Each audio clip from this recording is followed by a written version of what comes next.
자, 여러분들 오늘의 문제 시작할까요? 오늘 우리가 이제 같이 풀어보려고 마련한 문제는 국자법 문제입니다. 국자법 중에서도 우리가 국자법에서 국가경찰위원회하고 시도자치경찰위원회 이거 비교하셔야 되잖아요. 헷갈리는 것들이 있죠. 그런 것들을 제가 쭉 모았거든요. 그래서 보세요. 자, 둘 다 국가경찰위원회든 시도자치경찰위원회든 둘 다 위원장 한 명을 포함해서 7명으로 구성되는 건 똑같죠. 근데 구성 그 안에가 좀 다르죠. 이건 똑같은데 어떤 게 다릅니까? 자, 국가경찰위원회는 위원장과 5명의 위원은 비상임이고 1명만 상임이죠. 근데 시도자치경찰위원회는 위원장이 상임이잖아요. 5명이 비상임이고 위원장과 1명이 상임 이렇게 돼요. 그러니까 위원장이 상임이라는 게 달라. 근데 이건 똑같아요. 그 다음에 경찰, 검찰. 자, 보세요. 국가경찰위원회.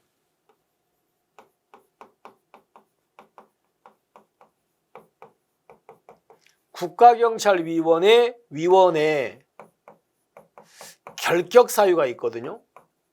결격사유가 여기서 이제 4가지예요. 첫 번째 뭐냐면 정당의 당원이거나 당적을 이탈한 날로부터 몇 년 지나지 아니한 사람, 3년 지나지 아니한 사람, 선거에 의해서 취임하는 공직에 있거나 공직에서 퇴직하고 나서 3년 안 지난 사람, 그죠? 그 다음에 경찰,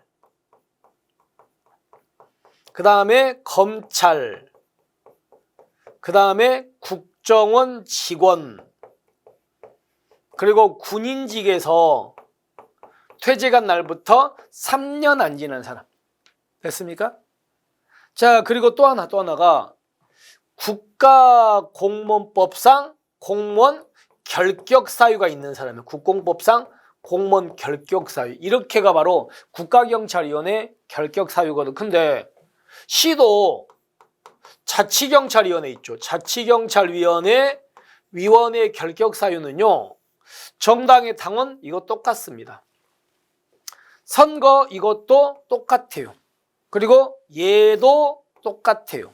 그리고요. 여기는 국공법인데 시도자치경찰위원회는 무슨 법입니까? 지방공무원법이죠. 지방공무원법상 공무원 결격사유가 있는 사람이죠.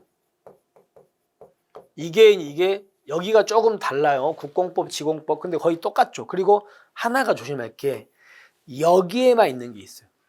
여기에만 있는 게 뭐가 있냐면 국가나 지자체 공무원이거나 공무원 그만두고 3년 안 지난 사람도 안 돼요. 여기는 얘가 없어요. 얘가 없다고요. 근데 또 조심할 게 여기서 보면은 여기서 예외가 있지. 국공립학교 교수님들 있죠. 교수님들은 포함이다 제외다 제외잖아. 그러니까 그 교수님들은 조교수 이상으로 계신 분들은 그 교수님의 직위를 그대로 유지하면서도 당연히 자치경찰위원이 될 수 있죠. 이거는 여기에는 없고 여기에만 있거든요. 자, 그걸 갑시다. 그러면 두 번째 보시면 이거는 위원이 될 수 없다. 똑같죠. 똑같습니다. 됐죠?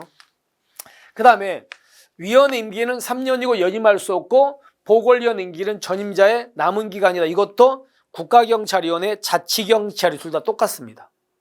근데 여기서 뭐가 다르냐면 자, 보궐위원회 임기가 전임자의 남은 임기인데 만약에 이 사람의 임기가 전임자의 남은 임기가 1년도 안 남았다면 그때는 한 번 더 할 수 있다. 뭐만? 시도 자치경찰위원회만. 국가경찰위원회는 그런 거 없잖아. 근데 여기는 그런 뒤에 좀 예외가 있어. 그죠? 됐어. 일단 여기까지 맞아요.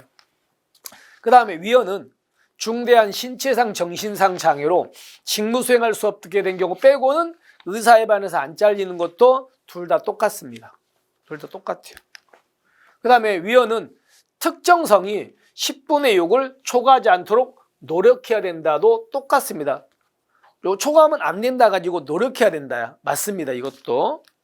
그 다음에 국가 지방자치단체 공무원이거나 공무원이었던 사람으로 퇴직한 날부터 3년이 지나지 아니한 사람은 위원이 될 수 없다. 이거는 아까 이거는 어디만 그렇다고요? 자치경찰위원회만 그래요. 국가경찰위원회는 이 요건이 없어요. 얘가. 됐습니까? 자, 그렇게 해가지고 여러분들은 비읍은 잘못됐다. 아시겠죠? 그 다음에 둘 다 회의는 어떻게 합니까? 재과, 출과로 결정하잖아요. 됐습니까? 이렇게 해가지고 여기까지 보시면 됩니다. 그리고 이것도 알아두면 좋은데, 이거는 이제 국자법에 나와 있는 건 아니고, 그러니까 시도자치경찰위원회는 국자법인데, 이제 국가경찰위원회는 국가경찰위원회 규정이라고 있거든요. 거기를 이제 총합해 보면 어떤 게 있냐면, 위원장이 만약에 사고가 났어요. 사고 나면 일단 누가 대신합니까? 일단 첫 번째 상임위원이. 상임위원도 없으면 그때 뭐예요? 연장자. 이것도 똑같습니다. 두 개는. 그렇게 해가지고 정리를 해주시면 되겠죠. 그래서 여기서는 얘만 잘못됐어. 자, 이거는 시도 자치경찰위원이 될 수 없는데 국가경찰위원회에 대해서는 이거에 대한 조문이 없어. 아시겠죠? 이렇게 해가지고 얘 빼고는 다 겹칩니다. 됐죠? 이렇게 해서 다시 한번 기억하시면 되겠습니다. 자, 이렇게 해서 우리가 오늘 문제를 한번 가볍게 좀 봤어. 그러니까 국가경찰, 지금 여러분들 시도자치경찰위원회는 얘가 이제 생긴 지 얼마 안 됐잖아. 그래서 지금 시험에 계속 나오고 있거든요. 올해 1차도 나왔고, 작년 2차도 나왔고, 그 1차도 나왔고, 지금 계속 나오고 있어요. 그러니까 그렇게 생각하시고 이런 부분들 좀 다시 한번 신경 쓰십시오. 자, 이렇게 해서 오늘 문제 마무리하고요. 우리 이제 내일이죠. 내일 또 여러분에게 새로운 문제도 인사드리겠습니다. 여러분들, 자, 갈수록 이제 공부하기 힘들죠. 체력도 많이 떨어지고 그럴 거예요. 그리고 이제 자신감도 막 떨어지거든요. 나름대로 나는 공부를 열심히 한다고 했는데 모의고사 보면은 점수가 안 나오고, 내가 하는 게 맞나? 내가 잘못하고 있지 않은가? 이런 생각들을 하실 겁니다. 지금 다 그럴 때 같아요. 하지만 그렇다고 해서 여러분께서 흔들리면 안 돼요. 분명히 지금은 여러분들이 점수가 안 나오더라도 그냥 하던 대로 꾸준하게 진짜 열심히, 에라 모르겠다 그냥 하자, 이렇게 하면 분명히 그거는 여러분 점수 오른다고요. 그러니까 지금 여러분들 힘들어. 하지만 그거를 조금만 버텨내면요, 분명히 점수는 오를 수밖에 없으니까 그렇게 생각하시고 하루하루 조금 잘 보내시기 바랍니다. 됐죠? 힘들긴 하지만. 자, 이렇게 해서 오늘 마무리하고요. 우리 내일 있죠. 내일 여러분에게 새로운 문제로 또 인사드리겠습니다. 수고하셨습니다.